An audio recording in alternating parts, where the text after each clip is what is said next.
नमस्कार दोस्तों, मैं हूं दीपक कुमार और आप देख रहे हैं सिविल इंजीनियर व्लॉग। दोस्तों, सिविल इंजीनियरिंग टेस्ट सीरीज के इस दूसरे एपिसोड में आज हम बात करेंगे स्टैंडर्ड प्रोक्टर टेस्ट के बारे में और मॉडिफाइड प्रोक्टर टेस्ट के बारे में, जो कि एक सॉइल का टेस्ट है। दोस्तों, पिछले वीडियो में हमने सॉइल के विजुअल इंस्पेक्शन टेस्ट के बारे में जाना था और आज हम सीखेंगे कि किसी भी सॉइल की मैक्सिमम ड्राई डेंसिटी यानी कि एमडीडी और ऑप्टिमम मॉइस्चर कंटेंट ओएमसी कैसे निकाली जाती है, और साथ ही समझेंगे कि स्टैंडर्ड प्रोक्टर टेस्ट और मॉडिफाइड प्रोक्टर टेस्ट में क्या फर्क है, कब हम स्टैंडर्ड प्रोक्टर टेस्ट यूज करते हैं, कब मॉडिफाइड प्रोक्टर टेस्ट यूज करते हैं। सबसे पहले दोस्तों मैं आपको इस टेस्ट का इंपॉर्टेंस बताऊंगा, ठीक है। उसके बाद इसका प्रैक्टिकल बताऊंगा कि आखिर लैब में स्टैंडर्ड प्रोक्टर टेस्ट या मॉडिफाइड प्रोक्टर टेस्ट परफॉर्म कैसे किया जाता है प्रैक्टिकली, ठीक है। उसके बाद इसका कैलकुलेशन बताऊंगा पूरा डिटेल में। उसके बाद दोस्तों हम लोग इसका ग्राफ प्लॉट करेंगे एक्सेल में, ठीक है। ये ग्राफ बहुत ज्यादा इंपॉर्टेंट होता है दोस्तों। जितने भी स्टूडेंट अभी कॉलेज में पढ़ रहे हैं या अभी भी पास आउट हुए हैं, मैं गारंटी देता हूं कि 90% स्टूडेंट्स को ये ग्राफ बनाना नहीं आता है। इसलिए दोस्तों वीडियो को पूरा लास्ट तक जरूर देखना। उसके बाद दोस्तों फाइनली लास्ट में इस टेस्ट से रिलेटेड जितना भी क्वेश्चन बनता है, जो कि एग्जाम के पॉइंट ऑफ व्यू के लिए और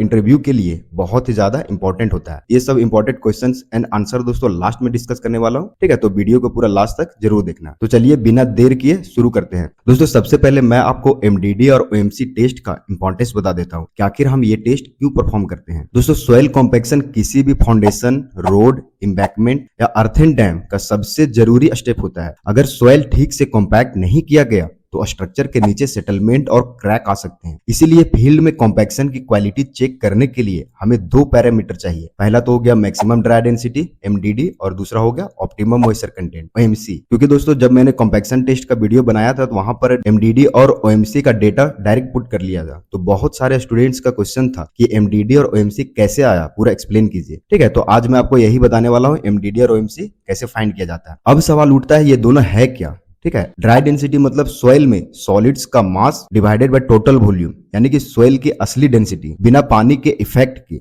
और ऑप्टिमम मॉइस्चर कंटेंट वो मॉइस्चर है जिस पर सॉइल की ड्राई डेंसिटी सबसे ज्यादा आती है। दूसरे शब्दों में अगर पानी कम है तो कॉम्पैक्शन ठीक से नहीं होगा और ज्यादा है तो सॉइल सैलरी बन जाएगी। पर एक ऐसा पॉइंट आता है जहां दोनों बैलेंस रहते हैं, वही होता है ऑप्टिमम मॉइस्चर कंटेंट। और उस पॉइंट में जो मैक्सिमम ड्राई डेंसिटी मिलती है वही कहलाती है एमडीडी, यानी कि मैक्सिमम ड्राई डेंसिटी, ठीक है। अब दोस्तों जानते हैं कि स्टैंडर्ड प्रोक्टर टेस्ट का प्रैक्टिकल प्रोसीजर क्या है। उसके बाद मैं आपको स्टैंडर्ड प्रोक्टर टेस्ट और मॉडिफाइड प्रोक्टर टेस्ट का डिफरेंस बताऊंगा। वैसे दोनों तो यूज किया जाता है एमडीडी और ओएमसी फाइंड के लिए, लेकिन कौन सा कब यूज किया जाता है, दोनों में क्या डिफरेंस है, एक्चुअल डिफरेंस मैं आपको थोड़ा देर में बताने वाला हूँ, ठीक है। पहले इसका प्रैक्टिकल समझ लेते हैं। तो दोस्तों प्रोक्टर टेस्ट परफॉर्म करने के लिए जो अपरेटस रिक्वायर्ड होती है, सबसे पहले हो गया proctor compaction mould with base plate. दूसरा हो गया दोस्तों 2.6 केजी का रैमर, जिसे 310 mm हाइट से ड्रॉप करना है। तीसरा हो गया दोस्तों वेइंग बैलेंस, ठीक है, जिसका एक्यूरेसी दोस्तों 0.01 ग्राम होना चाहिए। चौथा हो गया दोस्तों स्ट्रेट एज। पांचवा हो गया दोस्तों ओवन, ठीक है, जो कम से कम 105 डिग्री से लेकर 110 डिग्री सेंटीग्रेड तक वो हमें टेम्परेचर दे सके, ठीक है। छठा है दोस्तों mixing tray, trowel, moisture tins और सीब 4.75 mm तक का। सातवां है दोस्तों sample soil, dried and pass through 4.75 mm से। तो ये सब अपरेटस दोस्तों हमें नीड पड़ने वाली है स्टैंडर्ड प्रोक्टर टेस्ट या मॉडिफाइड प्रोक्टर टेस्ट परफॉर्म करने के लिए। अब दोस्तों इसका स्टेप बाय स्टेप प्रोसीजर जानते हैं। सबसे पहले दोस्तों क्या करना है, सॉइल प्रिपरेशन करना है। ड्राई सॉइल को 4.75 mm सीव से पास करके अलग कर लेना है। लगभग 3 से 4 केजी सॉइल लेना है और उसमें परसेंट वाइज पानी मिलाना है। जैसे पहले 8% दिया, उसके बाद 10%, फिर 12%, फिर 14%, ठीक है। और जहां पर हमारा ग्राफ डाउन हो जाएगा, जहां पर हमारा वेट कम आ जाएगा, उसे हम मान लेंगे एमडीडी। देखते जाना। स्टेप 2 में दोस्तों आपको क्या करना है, मोल्ड असेंबली करना है। सबसे पहले आपको क्या करना है, मोल्ड को पूरा साफ कर लेना है, ठीक है। बेस प्लेट का कॉलर लगा देना है, अंदर हल्का ग्रीस लगा लेना है ताकि सॉइल चिपके नहीं, ठीक है। तो इस तरह से दोस्तों आपको मोल्ड तैयार कर लेना है। उसके बाद आता है दोस्तों कॉम्पैक्शन। प्रिपेयर्ड मॉइस्ट सॉइल को मोल्ड में 3 इक्वल लेयर में भरना है। बहुत लोग क्या करते हैं कि यहाँ पर 2 लेयर में भरते हैं, बहुत लोग क्या करते हैं 4 लेयर में भरते हैं। आपको ये गलती नहीं करना है। अगर आप स्टैंडर्ड प्रोक्टर टेस्ट परफॉर्म कर रहे हैं तो आपको क्या करना है, 3 इक्वल लेयर में भरना है। हर लेयर पर 25 ब्लो देना है 2.6 केजी हैमर से, ठीक है। और हैमर को 310 mm हाइट से ड्रॉप करना है। उसके बाद दोस्तों कॉलर हटाना है और एक्सेस सॉइल स्ट्रेट एज से काट देना है। उसके बाद दोस्तों आपको क्या करना है, कॉम्पैक्टेड मोल्ड का वेट लेना है सॉइल के साथ, हो जाएगा हमारा W1, जो कि होगा weight of mould plus compacted soil. फिर दोस्तों सॉइल को मोल्ड से निकालकर मॉइस्चर टिन में थोड़ा सैंपल रखना है। उसके बाद दोस्तों आपको क्या करना है, उस सैंपल को ड्राई करना है ओवन में डालकर और उसे 105 डिग्री सेंटीग्रेड पर 24 घंटे तक सुखाना है। उसके बाद क्या करना है, ये जो ड्राई वेट आएगा ओवन से निकालने के बाद, जो आपने थोड़ा सा रखा था मॉइस्चर करेक्शन के लिए, ठीक है, उसका वेट नोट करना है। इससे हमें मॉइस्चर कंटेंट निकल जाएगा। तो ये प्रोसेस दोस्तों आपको रिपीट करना है। पहला प्रोसेस में दोस्तों यहाँ पर मैंने 8% वाटर लिया था, उसके बाद आपको 10% लेना है, 12% लेना है, 14% लेना है, 16% लेना है, और जो आप सैंपल ओवन में रखोगे उसे नंबरिंग कर देना है, ताकि हमें पता रहे कि कौन सा प्रोसेस में हमने ये सॉइल लिया था, ठीक है। और आपको इस तरह से आपको पूरा टेस्ट परफॉर्म करना है, और 24 घंटे बाद जो सॉइल आपने ओवन में डाला था उसको निकाल के उसका वेट नोट कर लेना है। यही है दोस्तों स्टैंडर्ड प्रॉक्टर टेस्ट का प्रोसीजर, ठीक है। प्रैक्टिकली इतना ही परफॉर्म करना है। अब इसमें जो भी गेम है, इसमें जो भी खेल है, अब इसका कैलकुलेशन का है, ठीक है। तो चलिए अब इसका कैलकुलेशन करते हैं और इसका एक्सेल में ग्राफ बनाते हैं। उसके बाद दोस्तों इसमें जो भी इंपॉर्टेंट क्वेश्चन बनता है, ठीक है, उसका क्वेश्चन एंड आंसर करेंगे लास्ट। दोस्तों एक्सेल में एमडीडी और ओएमसी का कैलकुलेशन कैसे किया जाता है, ये मैं आपको पूरा डिटेल में बताने वाला हूं, और इस वीडियो में पूरी डिटेल में जानेंगे कि आखिर एक्सेल में ग्राफ प्लॉट कैसे किया जाता है। क्योंकि दोस्तों ये होता तो है बहुत आसान, लेकिन मैं गारंटी देता हूं कि 90% इंजीनियर जो भी कॉलेज में पढ़ रहे हैं और जो अभी नया नया पास आउट हुए, उनको ये ग्राफ प्लॉट करना नहीं आएगा। तो आपको ज्यादा इस पे टेंशन नहीं लेना है और ज्यादा इस पे सोचना नहीं है। मैं आपको एकदम आसान तरीके से मात्र 2-3 स्टेप में ये ग्राफ प्लॉट करना सिखाऊंगा और इसका कैलकुलेशन बताऊंगा। तो दोस्तों इसका प्रैक्टिकल करने के बाद जो डेटा हमने फाइंड किया था, ठीक है, उसको मैं यहाँ पर रहने देता हूं, और बाकी जो इस डेटा का यूज करते हुए कैलकुलेशन हुआ है, ठीक है, उसको मैं डिलीट कर देता हूं। तो यहाँ पर दोस्तों देख सकते हो ये सब जो दिया हुआ है, QP number, location of sample, जहां से आप सैंपल को कलेक्ट करते हो, ठीक है, उसका लोकेशन यहाँ पे डालना है आपको। टाइप ऑफ मटेरियल, तो यहाँ पर हम सॉइल का एमडीडी और ओएमसी फाइंड कर रहे हैं, ठीक है। यहाँ पर फ्रीक्वेंसी दिया हुआ है, मतलब कि 10,000 क्यूबिक मीटर में एक टेस्ट ये करना है। यहाँ पर दोस्तों है date of sampling, date of testing, class of check, ठीक है। तो ये एक क्लास का है। ये सब दोस्तों मैं इसलिए बता रहा हूं, जब आप साइट पे प्रैक्टिकली इसका टेस्ट करोगे तो आपको ये सब चीज वहां पे फिल करना पड़ेगा बिलिंग के लिए, नहीं तो आपका बिलिंग नहीं होगा और आपका टेस्ट वेस्ट चला जाएगा, और वहां पर आपको खुद से भरपाई करना पड़ेगा। तो आप ये गलती ना करो और आप फाइन देने से बच जाओ। तो ये वीडियो आपके लिए बहुत ही ज्यादा इंपॉर्टेंट होने वाला है, ठीक है। तो यहाँ पर परसेंटेज ऑफ वाटर एडेड है, ठीक है, तो मैं इसको कर देता हूं कलर। जो डेटा यहाँ पर रहेगा उसको मैं कर देता हूं कलर में। ये है mass of mould with base plate with weight of compacted soil in gram, ये हो जाएगा हमारा M1। तो ये डेटा भी हमने टेस्ट परफॉर्म करके फाइंड किया था, ठीक है, जब हमने सॉइल को कॉम्पैक्ट करके weight of mould plus weight of soil लिया था। तो ये डेटा यहाँ पर है, तो इसको मैं रहने देता हूं, ठीक है। और ये है mass of mould with base plate, ये हो जाता है M2, ठीक है। तो ये सिर्फ एम्प्टी मोल्ड का वेट है, तो ये भी हमें जरूरत पड़ने वाला है, तभी तो हम निकालेंगे वेट ऑफ सॉइल क्या है। ये हो गया weight of soil with mould, और ये हो गया सिर्फ मोल्ड का वेट। तो इसको इससे माइनस कर देंगे तो हमारा जो सॉइल का वेट है वो आ जाएगा यहाँ पर। तो मैं इसको कर देता हूं एक बार डिलीट, ठीक है, क्योंकि ये हम कैलकुलेट करके फाइंड करने वाले हैं। ये है दोस्तों वॉल्यूम ऑफ मोल्ड, तो ये यहीं पे रहेगा, ठीक है। इसको मैं कर देता हूं कलर इस तरह से, ठीक है। और ये हो जाएगा दोस्तों वेट डेंसिटी, तो ये हम फॉर्मूला लगा के इसको फाइंड करने वाले हैं। इसको कर देता हूं डिलीट, ठीक है। ये है कंटेनर नंबर, जो कंटेनर में हमने सॉइल रख के 24 आवर्स के लिए ओवन में डाले थे, वो कंटेनर का नंबर सिर्फ है, ठीक है। तो ये भी मैं रहने देता हूं। यहाँ पर है दोस्तों मास ऑफ कंटेनर, ठीक है, तो ये यहाँ पर रहने देता हूं। ये है दोस्तों mass of container plus weight of soil sample, ठीक है, W2, यानी कि जब हम सॉइल जो लिए थे ओवन में डालने से पहले और उसका जो वेट किए थे वो वेट यहाँ पर है, ठीक है। ये है वेट सॉइल का, यानी कि इसको हम ड्राई नहीं किए। और ये है दोस्तों जब हम कंटेनर को ओवन में 24 आवर्स के लिए ड्राई करते हैं, उसके बाद जो हमारे पास यहाँ पर वेट आता है। और ये है दोस्तों मास ऑफ वाटर। अब दोस्तों मॉइस्चर कंटेंट फाइंड करने का ये फॉर्मूला है, तो यहाँ पर हो जाएगा M4 bye W3 minus W1, ठीक है। M4 ये है, W3 ये है, और W1 हमारे पास ये है, ठीक है। तो यहाँ से ये निकल जाएगा। उसके बाद है फाइनली ड्राई डेंसिटी, तो ड्राई डेंसिटी फाइंड करने का ये फॉर्मूला है, ठीक है। ये डेटा दोस्तों आपको प्रैक्टिकल करते वक्त फाइंड कर लेना है, ठीक है। इसमें से ज्यादा कुछ नहीं है। आप जो वाटर ऐड करोगे, जैसे जैसे परसेंटेज बढ़ाओगे, उसका परसेंटेज यहाँ पे ले लेना है।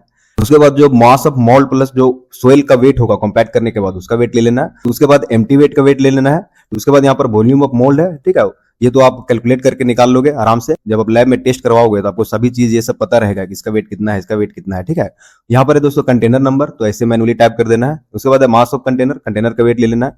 उसके बाद है mass of container plus weight of soil, ठीक है, जो ओवन में डालने से पहले का जो वेट होगा उसका ले लेना है। ओवन के बाद जो वेट आएगा ये ले लेना है, ठीक है। उसके बाद है यहाँ पर मास ऑफ कंटेनर, उसके बाद हम लोग मॉइस्चर कंटेंट फाइंड कर लेंगे, उसके बाद ड्राई डेंसिटी फाइंड कर लेंगे। और जब ये डेटा आ जाएगा, यहाँ पर आप देखते हो तो हमें ड्राई डेंसिटी फाइंड करना है और वाटर कंटेंट फाइंड करना है, यही दोनों मेन है। ये जो वाटर कंटेंट है ये हमारे लिए इंपॉर्टेंट है और ये ड्राई डेंसिटी। तो ये दोनों डेटा निकालने के लिए हम लोगों ने इतना तामझाम किया और यहाँ पर इसका प्रैक्टिकल किया। अब इसका कैलकुलेशन का बारी है। तो चलिए अब इसका कैलकुलेशन स्टार्ट करते हैं। ठीक है, तो यहाँ पर आप देख सकते हो मास ऑफ कॉम्पैक्टेड सॉइल में फाइंड करना है। ठीक है, M3 मतलब कि तो ये हो जाएगा M1 माइनस M2। तो M1 ये है, M2 ये है। तो एक्सेल में फॉर्मूला लगाने के लिए आपको क्या करना है, इक्वल टू देना है, इसको सिलेक्ट करना है और माइनस देना है और इसको सिलेक्ट करके इंटर कर देना है। तो यहाँ पर आप देख सकते हो मास ऑफ कॉम्पैक्टेड सॉइल आ गया, यानी कि हमारे पास M3 आ गया। अब आपको क्या करना है, फिर से फॉर्मूला नहीं लगाना है। ठीक है, आपको सिर्फ इस तरह से कॉपी करना है। ठीक है, और यहाँ से इस तरह से सिलेक्ट करना है सभी में और यहाँ से कंट्रोल भी कर देना है। तो आप देख सकते हो ये जो फॉर्मूला था ये सभी में लग गया, इसका कैलकुलेशन हो गया है। ठीक है, तो ये एक स्मार्ट तरीका है, आपको सभी में फॉर्मूला लगा के एक एक करके कैलकुलेट नहीं करना है। अब है नेक्स्ट दोस्तों, यहाँ पर हमारे पास वेट डेंसिटी ऑफ सॉइल या बल्क डेंसिटी भी बोल सकते हो। तो ये इसका फॉर्मूला यहाँ पर है दोस्तों M3/V1। ठीक है, तो डेंसिटी का फॉर्मूला आपको पता होगा, वेट पर यूनिट वॉल्यूम। तो यही है M3 क्या है, यहाँ पर वेट ही तो आया है सॉइल का, वॉल्यूम ले लेंगे मोल का। ठीक है, तो इसको यहाँ पर करना है इक्वल टू, ठीक है, M3 पे, यहाँ पर M3 पे इस तरह से सिलेक्ट करना है और डिवाइड देना है और इसको सिलेक्ट कर देना है। ठीक है, वॉल्यूम ऑफ मोल में और इंटर कर देना है। तो आप देख सकते हो हमारे पास यहाँ पर वेट डेंसिटी आ गया है। और फिर से आपको यहाँ से कंट्रोल सी करना है, इसको कॉपी करना है और इस तरह से सिलेक्ट करना है और यहाँ से कंट्रोल भी कर देना है। तो देख सकते हो सभी में फॉर्मूला लग गया और हमारे पास सब कैलकुलेशन हो गया। अब दोस्तों यहाँ पर देख सकते हो पूरा कैलकुलेशन हो गया। यहाँ पर हमें निकालना है मास ऑफ वाटर। ठीक है, मतलब कि M4। तो इसके लिए क्या करना है, इक्वल टू देना है, इसको लगाना है, माइनस देना है और इसको सिलेक्ट करना है और इंटर प्रेस कर देना है। तो देख सकते हो यहाँ पर मास ऑफ वाटर भी आ गया। अब आपको इसको कंट्रोल C करना है। ठीक है, और यहां से इस तरह से सिलेक्ट करना है, कंट्रोल भी कर देना है। तो देख सकते हो सभी में फॉर्मूला लग गया है। अब दोस्तों हमें फाइंड करना है मॉइस्चर कंटेंट। इसका फॉर्मूला है दोस्तों M4/W3 माइनस W1। तो इसके लिए यहां पर इक्वल टू देते हैं। ठीक है, M4 पर क्लिक करते हैं, डिवाइड देते हैं, ब्रैकेट देते हैं। ठीक है, W3 माइनस W1। तो W3 हमारे पास क्या है, ये है। ठीक है, माइनस देते हैं और W1 ये है मास ऑफ कंटेनर। तो W1 पे इस तरह से सिलेक्ट करते हैं, ब्रैकेट बंद करते हैं। ठीक है, और इंटर प्रेस कर देते हैं। तो ये आ गया 0.118। अब हमें चाहिए इसे परसेंट में। ठीक है, तो यहां पर क्या करता हूं, इंटू करता हूं और 100 कर देता हूं। ठीक है, और इंटर कर देता हूं। यहां पर आप देख सकते हो मेरे पास मॉइस्चर कंटेंट निकल के आ गया 11.765। अब इसको कंट्रोल C करना है। ठीक है, और इस तरह से सिलेक्ट करना है और यहां से कंट्रोल भी कर देना है। तो ये फॉर्मूला सभी में लग गया, कैलकुलेशन हो गया। ठीक है, इसके प्रेस कर देना है। अब दोस्तों यहां पर हमें फाइनली क्या फाइंड करना है, ड्राई डेंसिटी। यहां पर आपको इक्वल टू देना है, उसके बाद आपको यहां पर वेट डेंसिटी पे सिलेक्ट करना है, डिवाइड देना है। ठीक है, उसके बाद ब्रैकेट देना है, उसके बाद 100 प्लस यहां पर क्या है वाटर कंटेंट, ब्रैकेट बंद इंटू 100 और इंटर कर देना है। ठीक है, तो आप देख सकते हो 1.535 हमारे पास यहाँ पर निकल के आया है ड्राई डेंसिटी। ठीक है, तो यहाँ पर आपको इसको यूज करना है, कंट्रोल C करना है और इस तरह से सिलेक्ट करना है और यहाँ से कंट्रोल भी कर देना है। तो आप देख सकते हो यहाँ पर सभी का ड्राई डेंसिटी मिल गया हमारे पास और सभी का मॉइस्चर कंटेंट भी मिल गया है। तो अब हम इसका यूज करके ये ग्राफ कैसे प्लॉट किया जाता है अब मैं आपको बताने वाला हूँ। ठीक है, तो मैं क्या करता हूँ, इसको यहाँ से डिलीट कर देता हूँ। तो मैं सिलेक्ट करता हूँ, कंट्रोल C करता हूँ, वाटर कंटेंट ये साइड कर देता हूँ। ठीक है, और फिर से इसको सिलेक्ट करता हूँ, ऐसे कंट्रोल C करता हूँ और यहां पर मैं इसको कर देता हूँ कंट्रोल V। ठीक है, तो ये हमारे पास water content versus dry density हो जाएगा। अब आपको क्या करना है, ये दोनों को सिंपली ऐसे सिलेक्ट करना है, देखते जाना। और उसके बाद दोस्तों आपको आना है यहाँ पर इंसर्ट में। इंसर्ट में आने के बाद यहाँ पर दोस्तों आपको आना है रिकमेंडेड चार्ट पे। ठीक है, और इस तरह से सिंगल चार्ट आपको सिलेक्ट करके ओके कर देना है।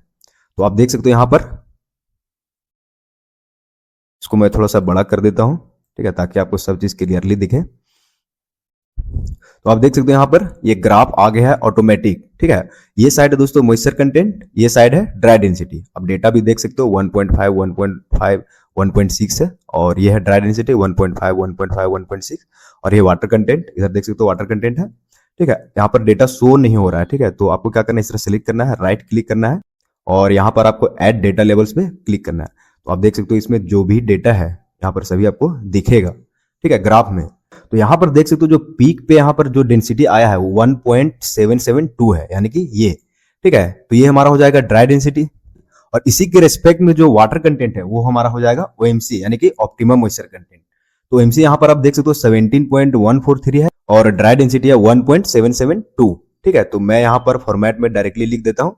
ओएमसी हमारे पास कितना है 17.143, मैं कर देता हूँ 17.143, और ड्राई डेंसिटी कितना है 1.772, ठीक है।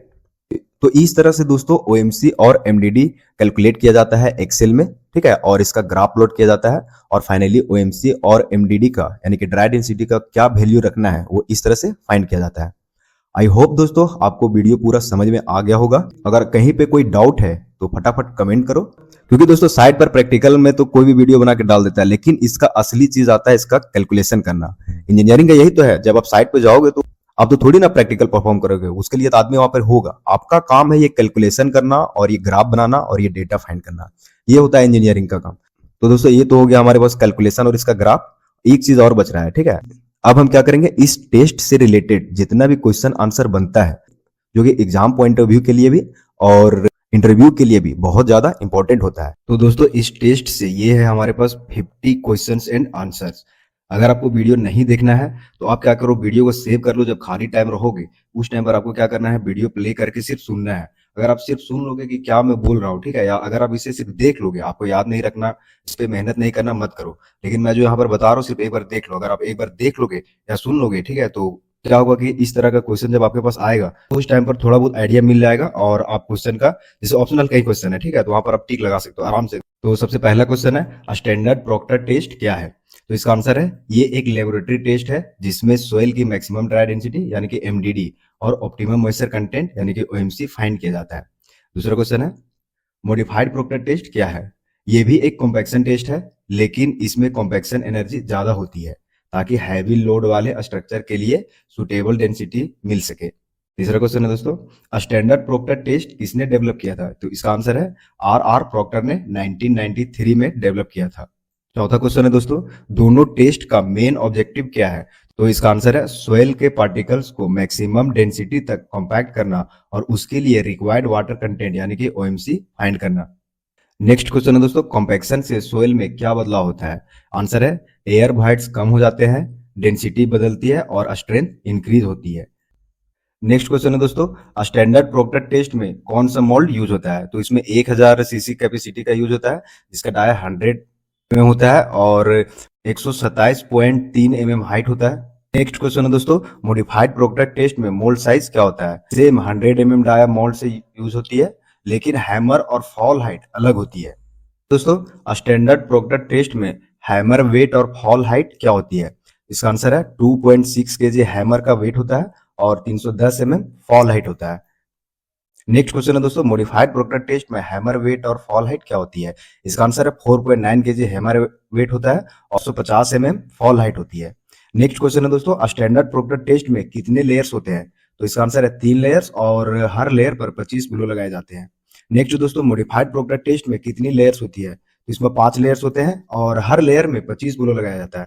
नेक्स्ट दोस्तों मॉइस्चर कंटेंट मेजर करने के लिए क्या यूज किया जाता है। इसका आंसर है ओवन ड्राइंग मेथड 105 डिग्री से 110 डिग्री तक 24 घंटे तक। नेक्स्ट क्वेश्चन है दोस्तों सॉइल सैंपल को टेस्ट से पहले क्या करते हैं। इसका आंसर है सीव करते हैं 4.75 mm के सीव से, ठीक है, और मिक्स सूटेबल मॉइस्चर ऐड करते हैं। नेक्स्ट दोस्तों टेस्ट कितनी बार रिपीट किया जाता है। मिनिमम 5 बार, हर बार डिफरेंट मॉइस्चर कंटेंट के साथ, ठीक है। ग्राफ किस एक्सिस पर प्लॉट किया जाता है। एक्स एक्सिस पर मॉइस्चर कंटेंट होता है और वाई एक्सिस पर ड्राई डेंसिटी होता है। ग्राफ का हाईएस्ट पॉइंट क्या रिप्रेजेंट करता है। इसका आंसर है मैक्सिमम ड्राई डेंसिटी यानी कि एमडीडी।